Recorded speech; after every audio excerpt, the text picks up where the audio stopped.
Harikumar sir നമസ്കാരം. നമസ്തേ. റഷ്യയുടെ SU-57 ഫ്രാൻസിന്റെ റഫാലും ഇത് തമ്മിലുള്ള അടിസ്ഥാനപരമായിട്ടുള്ള വ്യത്യാസം എന്താണ്? ഇന്ത്യ ശാഠ്യം പിടിക്കുകയാണ് നമുക്ക് റഫാല് തന്നെ വേണമെന്ന്. ഇവിടെ റഷ്യ ഓഫർ ചെയ്യുന്നുണ്ട്, ഞങ്ങൾ സോഴ്സ് കോഡ് തരാം, എടുത്തോളൂ SU-57 എന്നാണ് റഷ്യ നിരന്തരം പറഞ്ഞുകൊണ്ടിരിക്കുന്നത്. പക്ഷെ വേണ്ട, റഫാല് തന്നെ മതി എന്നാണ് ഇന്ത്യയുടെ ഒരു നിർബന്ധം. എന്തുകൊണ്ടാണ് ഇത്തരത്തിൽ ഇന്ത്യ നിർബന്ധം പിടിക്കുന്നത്? സോഴ്സ് കോഡ് നൽകാമെന്ന് പറഞ്ഞിട്ടും റഫാല് തന്നെ മതി എന്ന് ഇന്ത്യ പറയുന്നതിന്റെ അടിസ്ഥാന കാരണം എന്താണ്? അടിസ്ഥാന കാരണം കൃത്യമായിട്ട് നമുക്ക് അറിഞ്ഞുകൂടാ. പക്ഷെ എങ്കിലും എന്തായിരിക്കാം കാരണം എന്ന് നമുക്ക് ലഭ്യമായ വിവരങ്ങളുടെ അടിസ്ഥാനത്തിൽ ഒന്ന് വിശകലനം ചെയ്യാം. ഇതില് ഇന്ത്യക്ക് അടിയന്തരമായിട്ട് യുദ്ധവിമാനങ്ങൾ ആവശ്യമുള്ള ഒരു രാജ്യമാണ്. നമുക്ക് യഥാർത്ഥത്തിൽ ഒരു ടു ഫ്രണ്ട് വാർ എന്ന് പറയുന്ന ചൈനയും പാകിസ്ഥാനും ആയിട്ട് ഒരേ സമയം ഏറ്റുമുട്ടേണ്ടി വന്നാൽ നമുക്ക് വേണ്ടത് 42 മുതൽ 45 സ്ക്വാഡ്രൺ ഫൈറ്റർ ജെറ്റുകളാണ്, യുദ്ധവിമാനങ്ങളാണ്. ഒരു സ്ക്വാഡ്രൺ എന്ന് പറയുന്നത് 17 യുദ്ധവിമാനങ്ങൾ, 17 തൊട്ട് 20 വരെയാണ് യുദ്ധവിമാനങ്ങളാണ്. അപ്പോ ഈ ഇന്ത്യക്ക് ഇപ്പോൾ കൈവശമുള്ളത് ഏതാണ്ട് 28 സ്ക്വാഡ്രൺ മാത്രമേ ഉള്ളൂ ഫുള്ളി ഓപ്പറേഷണലായിട്ട്. 31 വേണമെങ്കിൽ എല്ലാം കൂടെ കൂട്ടിച്ചേർത്ത് പറയാം. പക്ഷെ 28 മാത്രമേ ഉള്ളൂ. അപ്പൊ നിശ്ചയമായിട്ടും അടിയന്തരമായിട്ട് നമുക്ക് വിമാനങ്ങൾ വേണം. നമ്മുടെ കൈവശം 5ാം തലമുറ യുദ്ധവിമാനം ഒരെണ്ണം പോലും ഇല്ല. അപ്പൊ ഈ സാഹചര്യത്തിൽ അടിയന്തരമായിട്ട് യുദ്ധവിമാനങ്ങൾ ആവശ്യമുണ്ട് ഇന്ത്യക്ക്. ദൗർഭാഗ്യവശാൽ ഏതാണ്ട് 2 കൊല്ലമായിട്ട് റഫാൽ വിമാനങ്ങൾ വാങ്ങുന്നതിനെ സംബന്ധിച്ചിട്ടുള്ള ചർച്ചകളൊക്കെ നടക്കുന്നുണ്ടെന്നല്ലാതെ ഇപ്പോഴും തുടങ്ങിയിടത്ത് തന്നെ നിൽക്കുകയാണ്, വഞ്ചി തിരുനക്കര തന്നെയാണ്, മുന്നോട്ട് നീങ്ങുന്നില്ല, പുറകോട്ടും പോകുന്നില്ല. എന്താ ഇതിന്റെ കാരണം? ആർക്കും അറിഞ്ഞൂടാ. ഇവിടെ പിന്നെ റഫാൽ വിമാനങ്ങൾ യഥാർത്ഥത്തിൽ 4.5 ജനറേഷൻ വിമാനങ്ങളാണ്. നമ്മുടെ കൈവശം ഇരിക്കുന്ന SU-30 MKIയും 4.5 ജനറേഷൻ വിമാനമാണ്. പല രീതിയിലും റഫാലിനേക്കാൾ മെച്ചപ്പെട്ട വിമാനമാണ് SU-30 MKI. റഫാല് മോശം വിമാനമാണെന്നൊന്നും എനിക്ക് അഭിപ്രായമില്ല. പ്രത്യേകിച്ച് റഫാലിനൊപ്പമുള്ള സ്പെക്ട്ര ഇലക്ട്രോണിക് വാർഫെയർ സ്യൂട്ട്, അതുപോലെ തന്നെ റഫാലിന്റെ BVR മിസൈലായ മെറ്റിയോർ, അതായത് ബിയോണ്ട് വിഷ്വൽ റേഞ്ച്, അത് ഏതാണ്ട് 300 കിലോമീറ്റർ, 200-250 കിലോമീറ്ററിന് മുകളിൽ റേഞ്ചുള്ള ഒരു എയർ ടു എയർ മിസൈലാണ്. അത് ആ പാക്കേജ് മോശമാണെന്നൊന്നും എനിക്ക് അഭിപ്രായമില്ല. പക്ഷേ റഷ്യ അതിനേക്കാൾ മെച്ചപ്പെട്ട പാക്കേജാണ് ഇപ്പോൾ ഓഫർ ചെയ്യുന്നത്. ഫ്രാൻസ് എന്തു തന്നെ ആയാലും വിമാനത്തിന്റെ സോഴ്സ് കോഡ് നമുക്ക് തരില്ല. റഷ്യ സോഴ്സ് കോഡ് ഉൾപ്പെടെയുള്ള ടോട്ടൽ ടെക്നോളജി ട്രാൻസ്ഫർ ആണ് വിഭാവനം ചെയ്യുന്നത്. ഈ റഫാൽ വിമാനത്തെക്കാൾ കുറഞ്ഞ വിലയാണ്, പകുതിയോളം, ഏതാണ്ട് ഒരു ആയുധങ്ങളെല്ലാം കൂടെ ചേർത്താൽ ഒരു 75% വില മാത്രമേ, ഒരു റഫാൽ വിമാനത്തിന്റെ 75% വില മാത്രമേ ഒരു SU-30 MK അല്ല SU-57 വരുള്ളൂ. പക്ഷെ SU-57 വാങ്ങാൻ നമ്മൾ തയ്യാറാണ്. റഷ്യ ഇത് ഇന്ത്യയിൽ നിർമ്മിക്കാൻ തയ്യാറാണ്. അതും നമ്മൾ വേണ്ട. അപ്പൊ നമുക്ക് പിന്നെ എന്താണ് വേണ്ടത്? ഈ തീരുമാനമെടുക്കുന്ന ആൾക്കാർക്ക് ആരാണ്, എന്തായിരിക്കും അവർക്ക് നൽകുന്ന പ്രചോദനം? നമുക്കിതിന്റെ വിവിധ ഘടകങ്ങളെ കുറിച്ചൊന്ന് പരിശോധിക്കാം. ഞാൻ ആദ്യം ഈ സോഴ്സ് കോഡ് എന്ന് പറഞ്ഞു. എന്താ ഈ സോഴ്സ് കോഡ്? സോഴ്സ് കോഡ് എന്ന് പറയുന്ന ഒരു സോഫ്റ്റ്വെയർ ആണ്. ഒരു വിമാനത്തിന്റെ ഏവിയോണിക്സ്, റഡാർ ഉൾപ്പെടെയുള്ള സാങ്കേതിക സംവിധാനങ്ങൾ നിയന്ത്രിക്കുന്ന ഒരു സോഫ്റ്റ്വെയർ ആണ് സോഴ്സ് കോഡ്. അല്ലാതെ എഞ്ചിനുമായിട്ട് അതിന് ബന്ധമൊന്നുമില്ല. എഞ്ചിനല്ല, എഞ്ചിന് ഈ അർത്ഥത്തിലേ ബന്ധമുള്ളൂ. അതായത് ഏവിയോണിക്സ് എന്ന് പറഞ്ഞാൽ ഏവിയേഷൻ ഇലക്ട്രോണിക്സ് എന്ന വാക്കിന്റെ ചുരുക്കപ്പേരാണ് ഏവിയോണിക്സ്. അപ്പൊ ഈ വിമാനത്തിന്റെ ഇലക്ട്രോണിക്സ്, വിമാനത്തിന്റെ റഡാർ, ഇതെല്ലാം തമ്മിൽ അതിൽ നിന്ന് കിട്ടുന്ന ഡേറ്റ സംയോജിപ്പിക്കുന്നതാണ് ഈ ഇപ്പോ ഞാൻ പറഞ്ഞ ഈ സോഴ്സ് കോഡ് എന്ന് പറയുന്നത്. കേരളത്തിൽ പല ചർച്ചകളിലും ഒക്കെ ആൾക്കാർ ഇരുന്നുകൊണ്ട് ചുമ്മാതെ ഏതാണ്ട് പിന്നെ എഞ്ചിന്റെ സീക്രട്ട് ഒന്നുമല്ല, എഞ്ചിനും ഇതുമായിട്ട് ബന്ധമൊന്നുമില്ല. ഈ ആ അർത്ഥത്തിൽ സോഴ്സ് കോഡ് തരാൻ തയ്യാറല്ല. അപ്പം അതിന്റെ ഒരു പ്രതിസന്ധി എന്താണ്? സോഴ്സ് കോഡ് കിട്ടിയില്ലെങ്കിൽ നമുക്ക് ഈ നമ്മുടെ തദ്ദേശീയമായിട്ട് വികസിപ്പിച്ച ആയുധങ്ങൾ ഈ വിമാനവുമായിട്ട് സംയോജിപ്പിക്കാൻ സാധ്യമല്ല. അപ്പം ഉദാഹരണത്തിന് അസ്ത്ര മിസൈലുകൾ, അസ്ത്ര MK-1 ആണെങ്കിൽ ഇപ്പൊ 160-170 കിലോമീറ്റർ റേഞ്ചുള്ള അതിഗംഭീരമായിട്ടുള്ള ഒരു എയർ ടു എയർ BVR മിസൈലായിട്ട് മാറിക്കഴിഞ്ഞു. ഇപ്പോ നമ്മൾ നിർമ്മാണത്തിൽ പരീക്ഷണം നടത്തിക്കൊണ്ടിരിക്കുന്ന ഫ്ലൈറ്റ് ടെസ്റ്റുകളൊക്കെ ഇപ്പം നടത്തുന്ന അസ്ത്ര MK-2 ആകട്ടെ ഏതാണ്ട് 250-260 കിലോമീറ്റർ റേഞ്ചുള്ള ലോകത്തിലെ തന്നെ ഏറ്റവും മികച്ച ഒരു BVR അഥവാ എയർ ടു എയർ മിസൈലാണ്. പക്ഷെ അതും ഇന്റഗ്രേറ്റ് ചെയ്യാൻ പറ്റില്ല. അതുപോലെ നമ്മുടെ തദ്ദേശീയമായ റഡാർ നമുക്കും ഇപ്പം വിരൂപാക്ഷ റഡാർ എന്ന് പറഞ്ഞൊരു റഡാർ നമ്മൾ വികസിപ്പിച്ചിട്ടുണ്ട്. അത് നമ്മൾ SU-30 MKയിൽ ഇന്റഗ്രേറ്റ് ചെയ്യുന്നുണ്ട്. അപ്പോ ഇതൊന്നും ചെയ്യാൻ പറ്റത്തില്ല. ഫ്രാൻസ് തരുന്ന ആയുധങ്ങൾ ഫ്രാൻസ് തരുന്ന സമയത്ത് അപ്പോൾ മാത്രമേ നമുക്ക് ഇന്റഗ്രേറ്റ് ചെയ്യാൻ പറ്റത്തുള്ളൂ. അതാണ് ഒരു വിഷയം. പിന്നെ ഈ ഓരോ സോഫ്റ്റ്വെയറിനും അപ്ഗ്രേഡ്സ് ഉണ്ട്. ഈ അപ്ഗ്രേഡ്സ് നമുക്ക് ക്യാരി ഔട്ട് ചെയ്യാൻ പറ്റത്തില്ല. ഈ അപ്ഗ്രേഡ് ചെയ്യണമെങ്കിലും ഫ്രാൻസിന്റെ സഹായവും സമ്മതവും. അപ്പൊ ചുരുക്കി പറഞ്ഞാല് ഈ വിമാനം സാധനം എയർഫ്രെയിമും അതിന്റെ പിന്നെ വെപ്പൺസും ഒക്കെ കയ്യിലുണ്ടെങ്കിലും അത് കാലാനുസൃതമായി പരിഷ്കരിക്കാനൊന്നും നമുക്ക് തയ്യാറല്ല. അപ്പൊ നമ്മളൊരു കാറ് വാങ്ങിച്ച് കൈ വെച്ചിരിക്കുന്നു. കാറിന് തന്നെ ഇടയ്ക്കിടയ്ക്ക് ഭയങ്കര വൈബ്രേഷൻ ഉണ്ടാകും. വൈബ്രേഷൻ ഉണ്ടാകുമ്പോൾ നമ്മൾ പോയി അത് കറക്റ്റ് ചെയ്യണം പല കാര്യം. ഇത് പിന്നെ കമ്പനിയിൽ തന്നെ പോകണമെന്ന് പറഞ്ഞാൽ എങ്ങനെയാണ്? ഈ കാറ് തിരിച്ച് കമ്പനിയിലോട്ട് അയക്കണമെന്ന് പറഞ്ഞാലോ കമ്പനിയുടെ ടെക്നീഷ്യൻസ് വന്നാലേ ഇത് സാധിക്കുകയുള്ളൂ എന്ന് പറഞ്ഞാൽ എങ്ങനെയാണ്? ഒരു ലോക്കൽ വർക്ക്ഷോപ്പിലോ അല്ലെങ്കിൽ ലോക്കൽ സർവീസ് ഏജന്റിനോ അത് ചെയ്യാൻ പറ്റുന്നില്ലെങ്കിൽ സ്വാഭാവികമായിട്ടും അത് വലിയൊരു ബുദ്ധിമുട്ടാണ്. ഇതിന് പകരം ഫ്രാൻസ് ഒരു ചില്ലറ എന്തോ ഒരു ഓഫറൊക്കെ ആദ്യം വെച്ചിരുന്നു.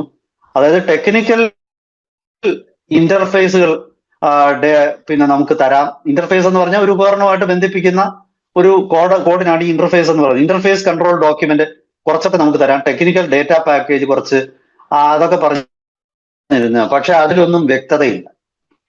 നമുക്ക് ആവശ്യം സോഴ്സ് കോഡ് തന്നെ.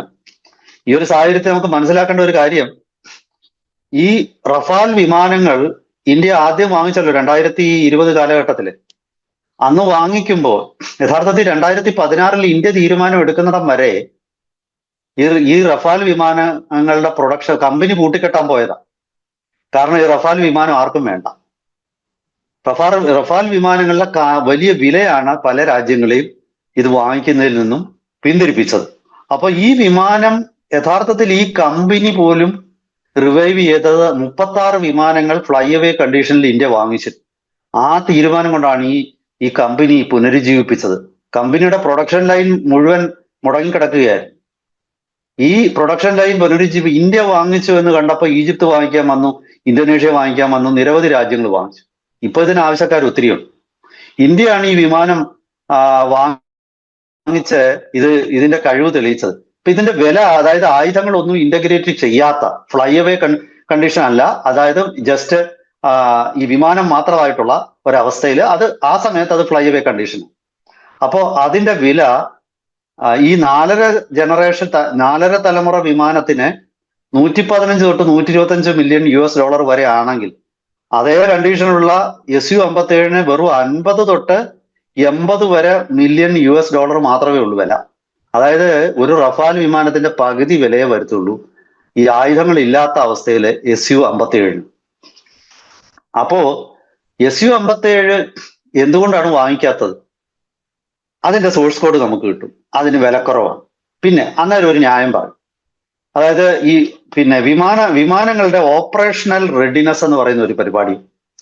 അതായത് ഇപ്പൊ നിങ്ങളുടെ കയ്യിൽ 100 വിമാനം ഉണ്ടെന്ന് പറഞ്ഞ കാര്യമില്ല. ചിലപ്പം ഈ വിമാനങ്ങൾക്കൊക്കെ എപ്പോഴും അറ്റകുറ്റപ്പണികളും അപ്ഗ്രേഡും വന്നുകൊണ്ടിരിക്കും.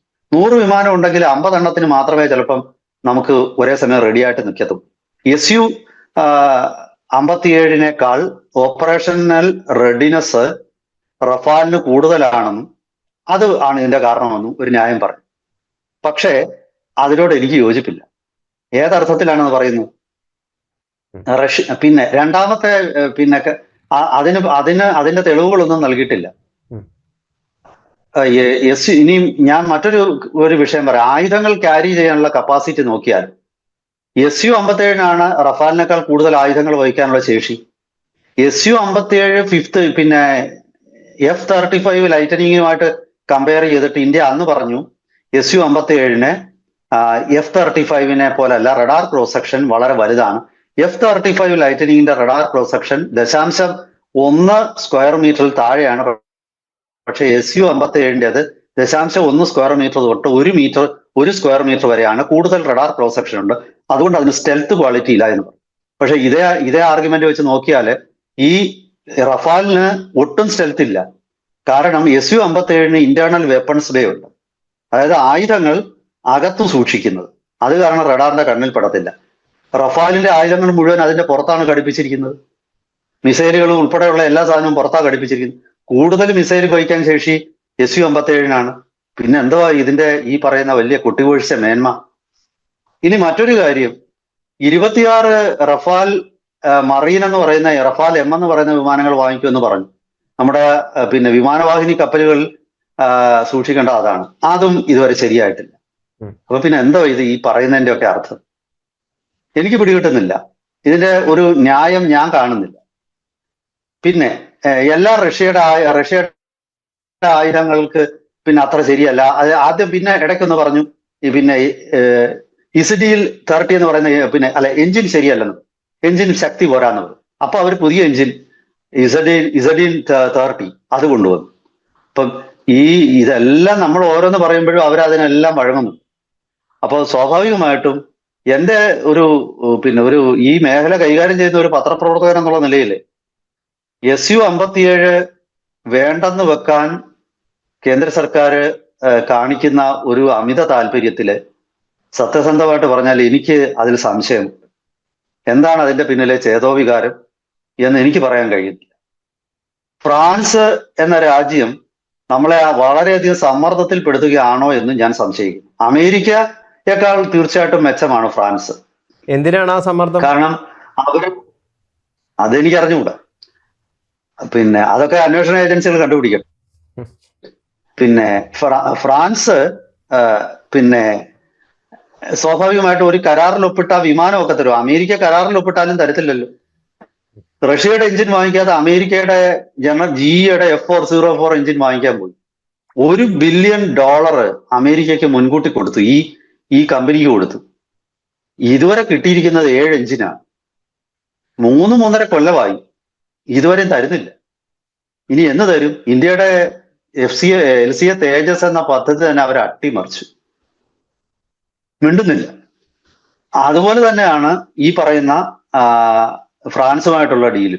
ഒരു 1.5 കൊല്ലമായിട്ട് അങ്ങോട്ട് പോകുന്നു ഇങ്ങോട്ട് പോകുന്നു, ഇതിലൊന്നും നടക്കുന്നില്ല. ഫ്രാൻസ് പിന്നെ അമേരിക്കയുടെ കൂടെ ചതിക്കത്തില്ല. കാശ് വാങ്ങിച്ചാൽ അവര് തീർച്ചയായിട്ടും വിമാനം ഡെലിവറി ചെയ്യും. പക്ഷെ ഈ റഫാൽ എന്ന് പറയുന്ന വിമാനം, അങ്ങനെ ഒരു വിമാനം ഉണ്ടാകത്തില്ലായിരുന്നു ഇന്ത്യ അന്ന് വാങ്ങിച്ചില്ലായിരുന്നെങ്കിൽ. നമ്മുടെ പർച്ചേസ് ആണ് അവരുടെ ലൈഫ് ലൈൻ. നമ്മൾ പർച്ചേസ് ചെയ്തില്ലെങ്കിൽ ഈ വിമാനം ഇറങ്ങില്ല. ഞാൻ ഉറപ്പ് വരുന്നു, ഈ വിമാനം ഇന്ത്യ നാളെ ഫ്രാൻസിൽ നിന്ന് വാങ്ങിക്കുന്നില്ല എന്ന് തീരുമാനിച്ചാൽ അതോടുകൂടി റഫാൽ കമ്പനിയുടെ ലാഭം പകുതിയായിട്ട് ഇടിയും. ഒരു 5 വർഷത്തിനുള്ളിൽ ദസോൾട്ട് ഏവിയേഷൻ ലിമിറ്റഡ് വീണ്ടും പണ്ട് ചെയ്തതുപോലെ ബിസിനസ് ജെറ്റ് മാത്രം ഉണ്ടാക്കുന്ന അവസ്ഥയിലേക്ക് പോകും. ഇടയ്ക്ക് ഫാൽക്കൺ ബിസിനസ് ജെറ്റ് മാത്രമായിരുന്നു നിർമ്മിച്ചുകൊണ്ടിരുന്നത്. മിറാഷിന് ശേഷം പിന്നെ യുദ്ധവിമാനം വന്നില്ല. ഫാൽക്കൺ ബിസിനസ് ജെറ്റ് മാത്രം നിർമ്മിച്ചുകൊണ്ടിരുന്ന കമ്പനിയാണ്. അപ്പോ ഇത് എനിക്ക് മനസ്സിലാവുന്നില്ല. റഷ്യ ഓഫർ ചെയ്തിരിക്കുന്ന നല്ല ഒന്നാന്തരം ആയുധങ്ങളാണ്.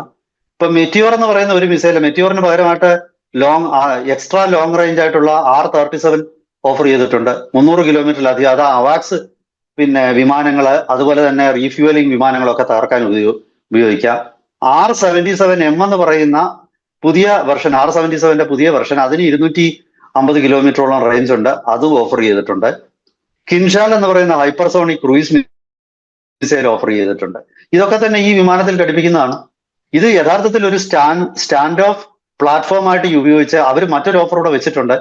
ഇത് നമുക്ക് ഇതിന്റെ ഇതിപ്പോ സിംഗിൾ എഞ്ചിൻ വെർഷൻ ആണ്. അതിന്റെ twin engine version SU-57 single engine version ആണ് ആദ്യം ഓഫർ ചെയ്തത്. അവർ ട്വിൻ എഞ്ചിൻ വെർഷൻ ഓഫർ ചെയ്തു. ടോട്ടൽ ടെക്നോളജി ട്രാൻസ്ഫർ ആണ്. ഇന്ത്യയിൽ പ്രൊഡക്ഷൻ ലൈൻ തുടങ്ങുക. അവർ പറയുന്ന SU-30 MK ഇന്ത്യയിലാണ് നിർമ്മിക്കുന്നത്, പൂനെയിലാണ്.